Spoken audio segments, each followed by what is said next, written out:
President Biden canceling more student loans. What's the impact on the economy and your pocketbook? That and more coming up on Business Matters.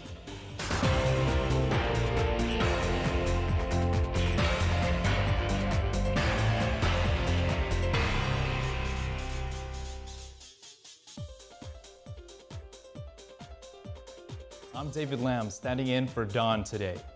Investors all have been waiting for its earnings today.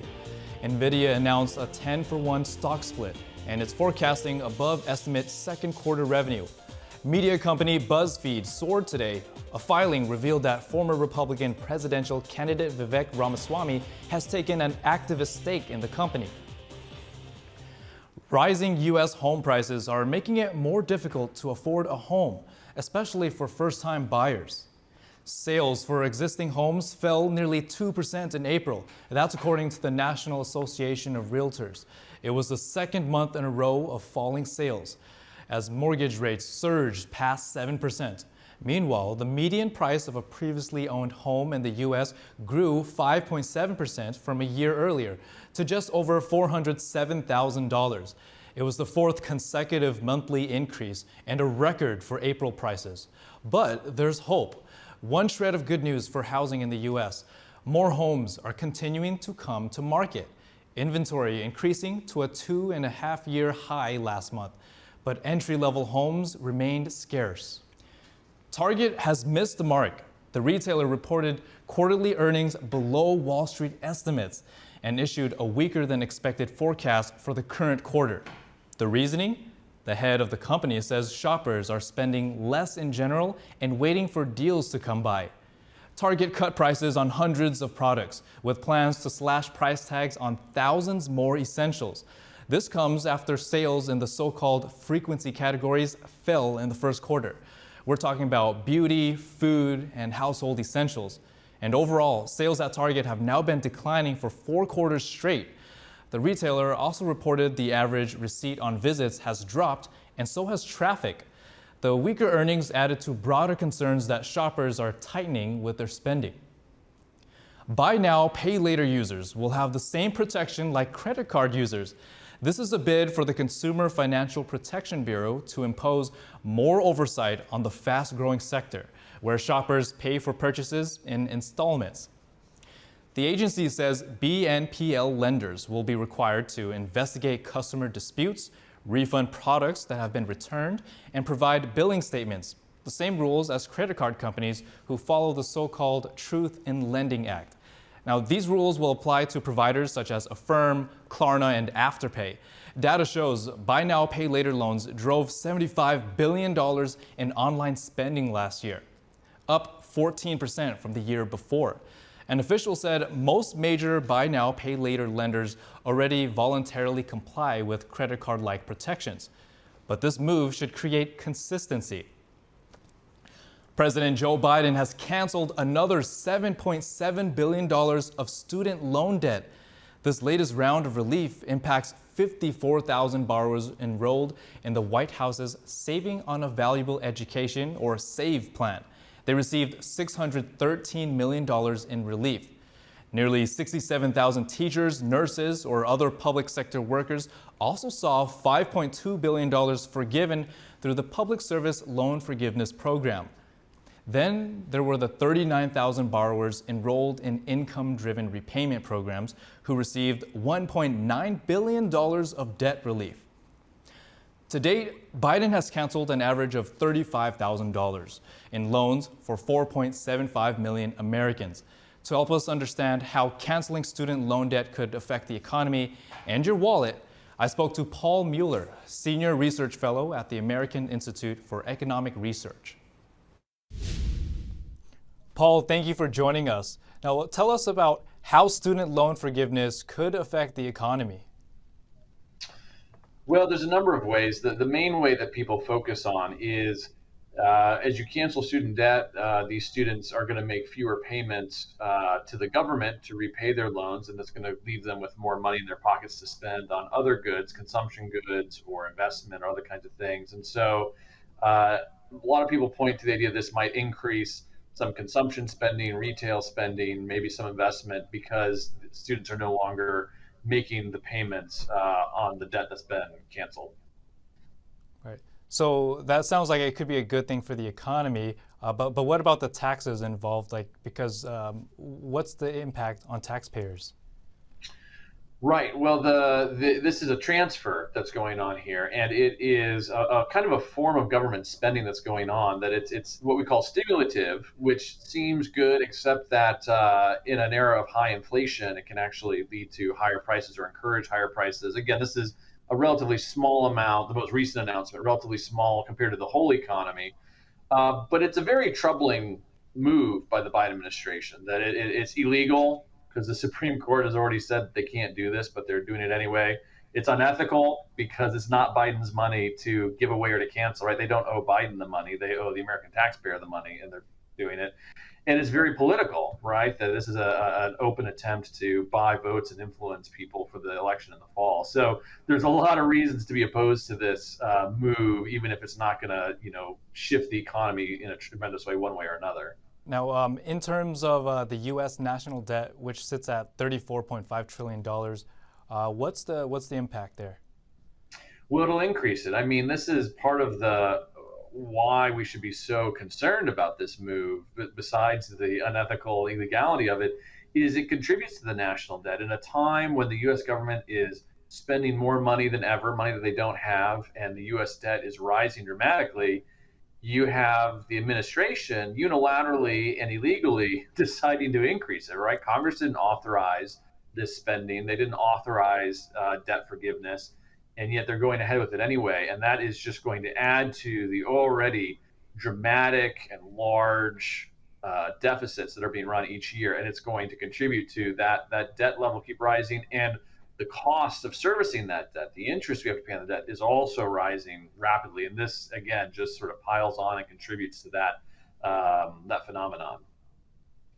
Right. So you mentioned that there's an issue of authority here. So if Congress Congress finds this illegal and the money's been paid out, what's the next step there? So I'm not sure there's really a remedy here. And I think this is part of why the Supreme Court struck it down. I think they were concerned about just this problem of, again, this sort of unilateral action being taken that once it's been taken, it's not clear it can be reversed. And so I don't know what the recourse is here other than, Congress maybe reforming how we think about student loans. And this is the broader issue that we should think about as well, which is what the Biden administration is doing is fundamentally undermining the whole idea of student loans and student debt and student. I mean, what good is it to loan money to people? Like, what does the loan even mean if it can be canceled by the whims of a political figure, not by Congress, not by law?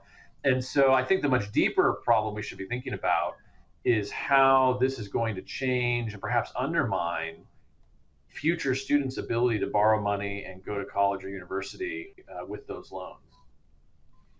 Right, and it's very interesting because it does sound like it could be a good thing for students who have loan debt, but there's a controversy over loan repayment and finances. So, Paul, thank you so much for your insight and for joining us. Yep, thanks for having me. TikTok is reportedly planning mass global layoffs within its operations and marketing workforce. That's according to tech publication The Information, citing current employees who have been briefed on the plans. The layoffs are expected to hit teams handling user support and communications, as well as content and marketing, the site reported. The number of layoffs isn't clear, but The Information reported a large percentage of the roughly 1,000 employees in the affected teams could be laid off. China could be hiking tariffs on cars as it faces sharply higher U.S. auto import duties. A government-affiliated auto research group told a local newspaper that China should raise tariffs on large gasoline-powered cars to 25%. Right now, the tariff is 15%. A higher duty for cars with larger engines would mostly impact German makers. The recommendation comes as the European Commission is investigating China-made EVs. The result could lead to additional duties. This would be in addition to steep tariff increases the U.S. has issued on an array of Chinese goods. The U.S. Trade Representative's office said some of the tariffs will go into effect on the first day of August. This includes EVs and their batteries, computer chips, and medical products. China is rolling out their own version of Chat-GPT, but content generated by this chatbot is based on the philosophies and writings of Chinese Communist leader Xi Jinping. NTD's Sean Marshall has more. CCP leader Xi Jinping's ideology is being put into Beijing's newest AI chatbot. The new chatbot is the rival of sorts to OpenAI's Chat-GPT, but filled with Xi's political philosophies and other official literature provided by the Cyberspace Administration of China. Lots of other companies we know of, the companies like Mistral, Google, everybody's trying to build LLMs. And now we saw Chat-GPT come out of China. So people are going to continue doing this. The new chatbot can answer questions, create reports, summarize information, and translate between Chinese and English. But generated content will be heavily influenced by topics deemed consistent with CCP narratives. The creation of the new chatbot comes on the heels of strong efforts by officials to spread Xi's ideas on politics, economics, and culture in China. Officials also required school children as young as 10 to study his political philosophy. Some of the laws that were passed, like last year in China, where all technology companies have to now submit their algorithms and their source code for those algorithms and other things. This is a serious threat to the United States. It's a serious threat to our big tech companies that are U.S.-based but global firms. According to Financial Times, the Cybersecurity Association of China released a public database of 100 million entries of what they term as high-quality and trustworthy data for groups to use in AI model training. It's a training set full of CCP regulations and policy documents, state media reports, and other official publications. For now, the new AI model is being used at a research center, but eventually it may be released for wider use. Sean Marshall, NTD News. And coming up, small businesses spending half of every day complying with regulations. One policy expert told Congress total costs are 5 times higher under Biden than they were under Obama. Memorial Day is upon us. We take a look at which states offer a better environment for veterans and military families to thrive financially. That and more coming up in just a moment.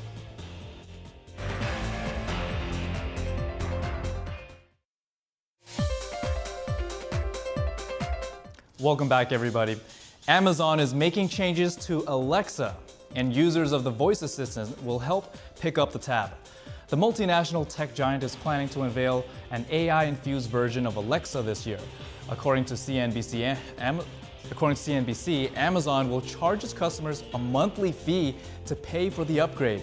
So far, there's no word on how much it will cost. Cars on U.S. roads appear to be in it for the long haul. A new study found American car owners are now holding on to their vehicles longer. This is despite major COVID supply chain disruptions easing and dealership availability up. The study found the average age of U.S. cars and light trucks this year rose to a record 12.6 years. People really love their cars. TJ Maxx parent TJX Co's has posted better than expected first quarter results. As a result, it has raised its annual profit forecast. One analyst says the off-price retailer has benefited from wealthy shoppers trading down to cheaper retailers and customers across income levels looking for affordable prices. And the third time was not the charm for the world's largest mining company. Anglo American has given BHP Group a one-week extension to make a fourth takeover offer. BHP has now made 3 unsuccessful offers to Anglo in a month. The most recent valued the rival at $49 billion. Small business regulatory costs, one policy expert says, are 5 times higher under Biden than they were under Obama. Lawmakers say small businesses are being crushed. NTD's Virginia Gibson has more on that. Do people in Washington not know what it takes to run a small business? The House Committee on Small Business held meeting number 5 Wednesday on how Biden-era regulations burden businesses. The total costs accumulated by agencies under the current administration is more than 5 times that of the Obama administration's total. Policy expert Dan Goldbeck said individual rules may individually seem to make sense, but multiple rules combined are overwhelming. Every agency tends to want to maximize achievement of whatever its special goal is, right? And they tend to just check in that box. Yeah, disregard the costs that they incur along the way. Policy expert Paul Ray said individual agencies don't consider the total impact of their regulations. They're unaware of how much they're burdening small businesses. I actually spoke to a member of ours earlier this month who said she spends half of each day on regulatory compliance. Attorney Rob Smith works with the National Federation of Independent Businesses. He said the most common complaint small businesses have is, I could not even begin to count how many members have told me what I'm about to tell you. The number one thing I hear from members on this issue is, do people in Washington not know what it takes to run a small business? Do they not know the impact of these regulations on me running my business? Non-compliance is not an option. Policy expert Paul Ray says the consequences are, well, absolutely devastating. I mean, you could be facing millions of dollars in fines or for regulations involving criminal penalties, jail time. The fines are larger than the cost of the regulations themselves. Small manufacturers incur costs of $34,671 per employee per year. $34,671 per employee per year. You got to be kidding me. Lawmaker Pete Stauber said complying with every single rule costs money. Complicating matters, even removing rules costs money. When you roll back regulations that businesses have already been complying with, rolling that back places additional burdens on them. Professor Todd Phillips said regulatory flip-flopping is also harmful. He says businesses need consistency. Small banks really dislike when a new administration comes in and starts rolling back everything. They need to update their software. They need to get new software. Lawmakers are exploring solutions, such as forcing agencies to consider the burden they're imposing on businesses. Virginia Gibson, NTD News. Memorial Day is upon us. For veterans transitioning from military to civilian life, which states make it easier for military families to adjust and thrive financially? I spoke to Christie Matherne, editor from WalletHub, about their latest ranking. Christie, good to see you. Now, according to your latest report, which states are the best for military retirees and why? The best states for military retirees are South Carolina, Florida, and Virginia. And we looked at 28 key metrics for this study across economic environment, quality of life, and healthcare. And these states are top rated because they have lots of job opportunities for veterans. They're highly rated in numerous VA hospitals, so there's access to veteran-specific healthcare. And they also have low veteran homelessness rates and policies that support veteran hiring preferences. And some of these top states have lots of veteran-owned businesses and generally a high veteran population. And they also have great policies, tax policies on military pensions. That's another big factor. Yeah, no, definitely. Now, what about some of the worst states and where do they fall short? Vermont, New Mexico, and Oregon, with Oregon being last overall. These states fall short on a few levels. They either have low job opportunities for veterans, high veteran homelessness rates, or mediocre access to healthcare facilities. And they also, some of them have high veteran suicide rates or a combination of those things. And Christie, what factors would veterans need to consider in choosing where they want to retire? Veterans should be looking at state tax policies on military benefits because some states offer tax exemptions on military pensions, which can make a significant difference in your quality of life. Job market friendliness. If a veteran is retiring from the military but wants to do a career change, states that have good job opportunities for veterans or veteran preference in hiring or those types of things that can help them transition into civilian life. Those are all great things. And healthcare access for veterans is a big deal, affordable housing, things like that, things that can keep your costs down as a veteran. And also community and quality of life. So you want to judge your proximity to your family, your social support networks, things like that. Overall quality of life, including recreational opportunities and anything they're particularly interested in. That's a good thing to look at when you're deciding to move to a different place or to settle down somewhere. Right, and for veterans, when they're going from service life to civilian life, which states would you say have a better sense of opportunity for them to find a new career and a new sense of purpose? Well, we have a couple of states that are particularly good for that. Connecticut, the District of Columbia, North Dakota, Oklahoma, and Alabama are our top 5 states for that specifically. Okay, all right, wonderful. And lastly, what are some sectors where veterans can find career opportunities to start a new career?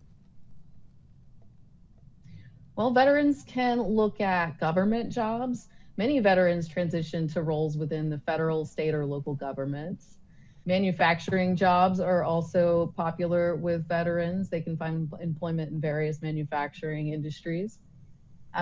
Also, professional business services and defense contracting, all of these sectors offer very veteran kind of specific roles that veterans are well suited for. And also security and risk management. These security positions are well suited for veterans coming out of the military. All right, Christie, thank you so much for your insight and joining us on Business Matters. Yes, thanks for having us. All right, this could be a game changer. A new airline catered to dogs is about to take off. Beginning Thursday, Bark Air will carry dogs of all sizes and their human companions on routes from New York, Los Angeles, and London. The airline said its goal is to offer an alternative to traditional air travel, which is often stressful to both the dogs and their owners. But it's not just all bark. The flights won't come cheap. A one-way ticket for one dog and its owner costs $6,000 for domestic flights and a whopping $8,000 for international flights to go with man's best friend. So that's all we have for you today. Thank you very much for watching. If you have any feedback for the episode, feel free to let us know. You can email us at business@ntd.com. And don't forget, business matters. Goodbye.